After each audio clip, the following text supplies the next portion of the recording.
BNR gold and diamonds తరుగు తక్కువ బంగారం ఎక్కువ ఇప్పుడు మన వైజాగ్లో.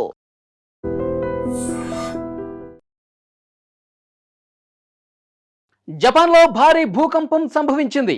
జపాన్ వాతావరణ సంస్థ JMA వెల్లడించిన వివరాల ప్రకారం కుమామోటో ప్రిఫెక్చర్లో రెక్టర్ స్కేల్ మీద 7.1 తీవ్రతతో భూకంపం నమోదైంది. అప్రమత్తమయ్యారు వెంటనే అధికారులు. సునామీ హెచ్చరికలు జారీ చేశారు. ఎందుకంటే 7.1 అంటే 7 రెక్టర్ స్కేల్ మీద దాటితే మాత్రం సునామీ వచ్చే అవకాశాలు చాలా ఎక్కువగా ఉంటాయి. సో దీన్నే పసిగట్టారు అధికారులు. జపాన్లో 7.1 తీవ్రతతో ఎప్పుడైతే భూకంపం సంభవించిందో వెంటనే సునామీ కూడా హెచ్చరిక జారీ చేసినటువంటి పరిస్థితి.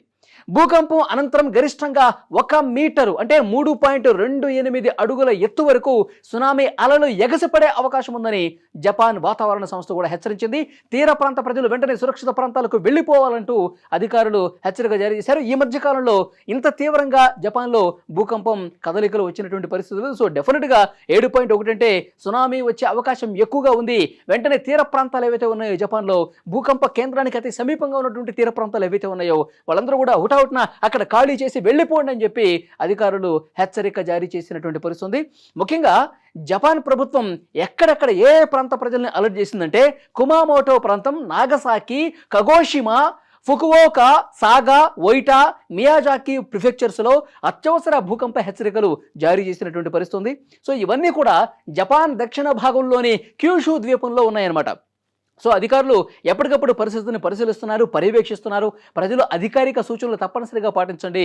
అరే ఏం కాదులే, జస్ట్ భూకంపం అట్లా వచ్చి వెళ్ళిపోయింది, మనకేం కాదులే అని చెప్పి తీర ప్రాంత ప్రజలు ఒకవేళ నిర్లక్ష్యం వహిస్తే అది సాయంత్రం కావచ్చు, రాత్రి సమయంలో కావచ్చు, ఒక్కసారిగా అలలు ఎగసపడి తోసుకుంటూ జనావాసాల్లోకి వస్తే మొత్తం కూడా తుడిచిపెట్టుకుపోయే పరిస్థితి. కాబట్టి మనం అంచనా వేయలేం. సునామీ వచ్చే అవకాశం ఉందని చెప్తున్నాం, కానీ అది ఏ తీవ్రతతో వస్తుంది ఏంటనేది కూడా పసిగట్టలేనటువంటి సిచ్యువేషన్ ఉంటుంది. కాబట్టి సో డెఫినెట్గా అధికారులు చెప్పినటువంటి సూచనలు, హెచ్చరికల్ని పరిగణలోకి తీసుకుని తీర ప్రాంత ప్రజలందరూ కూడా ఉటావుట్న అక్కడ ఖాళీ చేయాల్సినటువంటి అవసరం ఉందని చెప్తున్నారు. సో ఈ భూకంపం కారణంగా హవాయి, అమెరికన్ సమోవా ప్రాంతాలకు సునామీ ముప్పు లేదు. ఈ 2 ప్రాంతాలకు ముప్పు లేదు, కానీ మిగతా తీర ప్రాంతాలకు మాత్రం డెఫినెట్గా ముప్పు ఉండే అవకాశం ఉందని చెప్తున్నారు. సో ఎప్పుడైతే ఈరోజు ఉదయం ఈ జపాన్లో 7.1 తీవ్రతతో భూకంపం వచ్చిందో వెంటనే మేఘాల మీద వితిన్ మినిట్స్ అధికారులు హెచ్చరిక జారీ చేసినటువంటి పరిస్థితి. ఎందుకంటే జపాన్కి చాలా బ్యాడ్ హిస్టరీ ఉంది.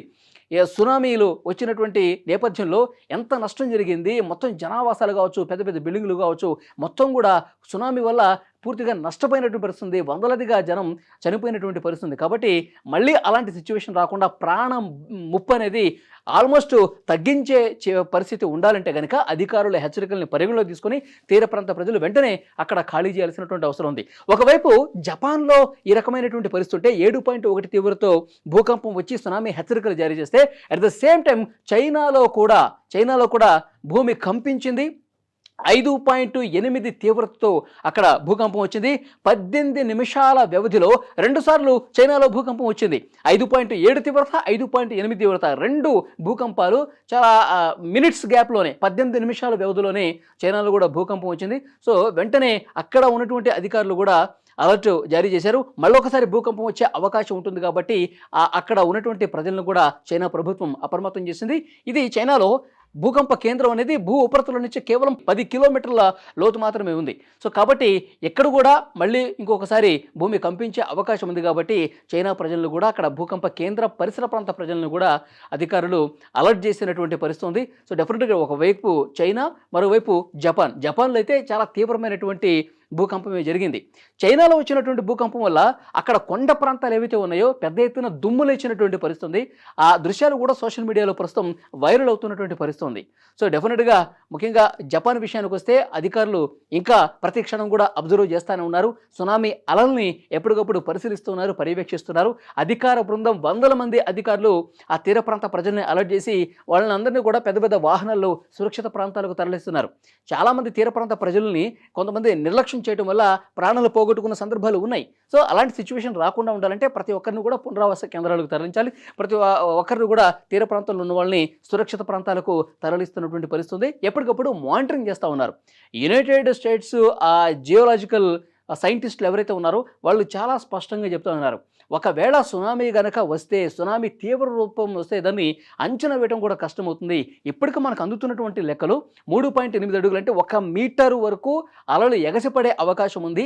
తీర ప్రాంతం లోపలికి చొచ్చుకొచ్చే అవకాశం ఉంది. కాబట్టి సో డెఫినెట్గా ఆ ప్రాంతాల్లో ఉన్నటువంటి ప్రజలు మరింత అప్రమత్తంగా ఉండాలి, జాగ్రత్త చర్యలు తీసుకోవాలి. అధికారులు చెప్పిన మాట విని మీరు సురక్షిత ప్రాంతాలకు వెంటనే వెళ్ళిపోండి అని కూడా స్పష్టంగా హెచ్చరిక జారీ చేసినటువంటి పరిస్థితి. ప్రస్తుతం జపాన్లో ఆ భూకంప కేంద్రం తీర ప్రాంత ప్రజలు అందరూ కూడా, తీర ప్రాంతాలు చిన్న చిన్న పట్టణాలు కావచ్చు, గ్రామాలు కావచ్చు, వాళ్ళందరినీ కూడా సురక్షితంగా తరలిస్తున్నటువంటి పరిస్థితి ఉంది. నష్టాన్ని ఇంకా అంచనా వేస్తున్నారు. భూకంపం వల్ల ఎక్కడైనా బిల్డింగులు పడిపోయినాయా, ఈ భూకంపం కారణంగా ఎక్కడైనా ప్రాణ నష్టం జరిగిందా? సో అధికారులు ఒకవైపు దీన్ని పర్యవేక్షిస్తున్నారు, మరోవైపు సముద్రానికి దగ్గరగా ఉన్నటువంటి ప్రాంతాల ప్రజలను కూడా సురక్షితంగా తరలిస్తున్నటువంటి పరిస్థితి ఉంది. సో ఎప్పుడు ఏమైనా జరగచ్చు కాబట్టి అధికారులు నిశితంగా అక్కడ ఉన్నటువంటి పరిస్థితిని పరిశీలిస్తూ ఉన్నారు.